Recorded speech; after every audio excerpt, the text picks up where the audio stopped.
Peggy 16. Sega.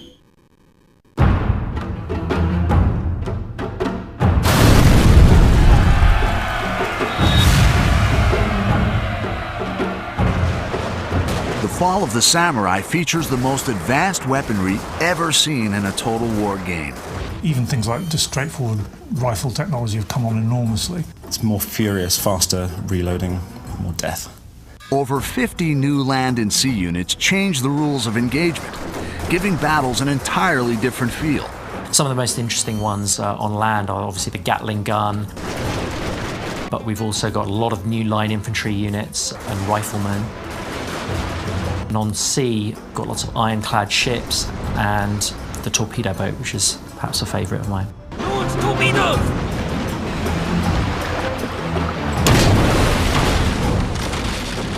My favourite new ship is definitely the gunboat. You can buy loads of them, get them all together and basically clog their gun ports up with matchwood.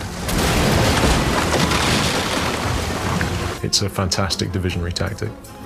Modern ranged units include the Gatling gun and the Behemoth Armstrong gun, directly controllable in the new third-person mode. You can hit a hotkey and drop down to third-person mode on cannons and Gatling guns, which enables you to have direct control over the weapon. You actually follow the cannonball along the battlefield until it actually hits its target.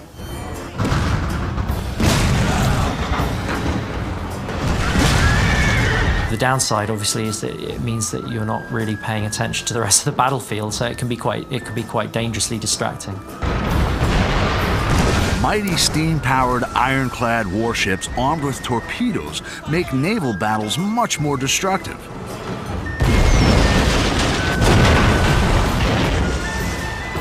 Naval technology went from basically the ancient age of sail to modern warfare, and being able to fire cannons a few hundred meters to being able to fly tens of miles. We've really put a lot of effort into the naval battles.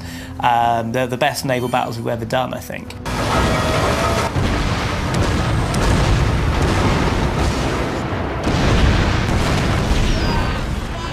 To see torpedoes coming towards you and not knowing what to do, and it puts you in a state of panic. I've had several times where I've been playing where I've just kind of frozen. I'm not knowing what to do. Do I try and put it astern? Do I try and steer around it? And that's a totally new part of gameplay, and I think those are really cool. So the new units, they're not just new stats or new models, they are kind of creating totally new elements to the battles.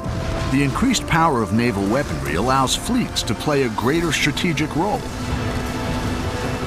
Turn the tide of conflict by directing devastating naval bombardments against enemy fleets and settlements. A nearby navy can reinforce that land battle, and actually you can call in an artillery strike from the navy.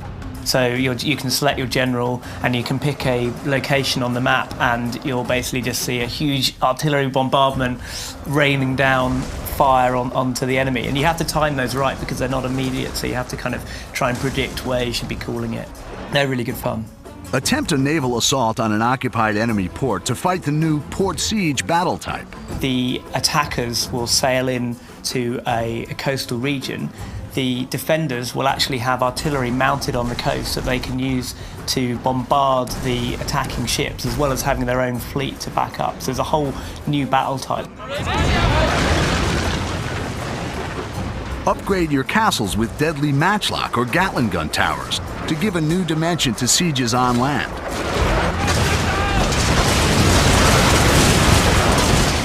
These improvements are all available in the redesigned Avatar Conquest mode, Shogun 2's innovative multiplayer gaming system. So yes, we're bringing in a new Fall of the Samurai avatar, and you'll get a whole 19th century specific skill tree with that.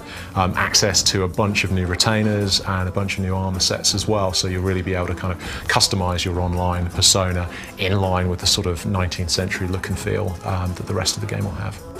Featuring an expanded 19th century conquest map, new retainers and upgrades for your avatar, multiplayer returns to Total War bigger and better than ever.